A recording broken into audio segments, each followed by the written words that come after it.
Kinumpirma man ng kontrobersyal ngayong aktres na si Barbie Imperial ang kanyang relasyon sa aktor na si Richard Gutierrez.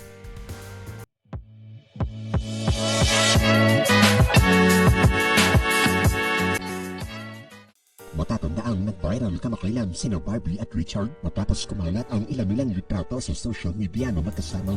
Napag-alaman sa South Korea kuha ang mga litrato at pinatunayan ng netizen na kumuha ng picture na traveling together ang dalawang artista.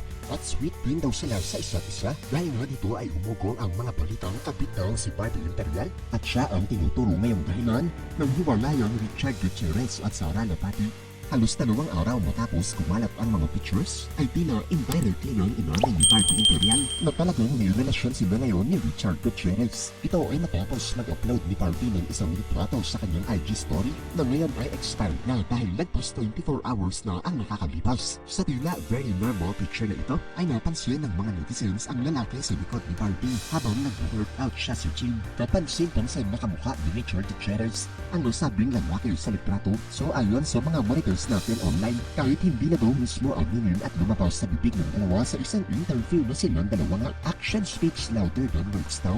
At na magkasama sila sa South Korea at namasyal na walang kinalaman sa isang project ay proof umano ng relationship nila. Matatanda ang unang sumabog ang balita na may relasyon sina Richard at Barbie nang kumalat ang isang CCTV footage na kuha sa isang bar na nagpapakita ng magkasama sila sa isang table. Ang CCTV footage na ito na magkasama sila ay halos 1 buwan lang ang pagitan ng unang beses na narumort ang hiwalayan ng Richard at Sara Labati. Kaya naman tinuturaw si Barbie Imperial ang third party o kabit na ultimately naging dahilan ng hiwalayan Richard at Sara. Nagdata ng mga netizens. Good luck naman daw sa magiging pakikitungo ng ina ni Richard na si Annabel Rama sa kanya kasi kung yung legal wife daw ay tayang pagdagulin, ano pa kaya knowing na isa siyang kabit? Samantala, matatandaan namang nagsalita si Sara Labati nitong nagdaang March patungkol sa relasyon ni Richard at Barbie at sa nasabi ng interview ay kinumpirma niyang hiwalay na sila ni Richard at co-parenting sila sa kanilang mga anak na sina Zion at Kyle. Pero ipinahiwatig din niya sa nasabing interview na wala siyang pakialam kina Richard at Barbie. Dagdag pa niya ay single daw siya ngayon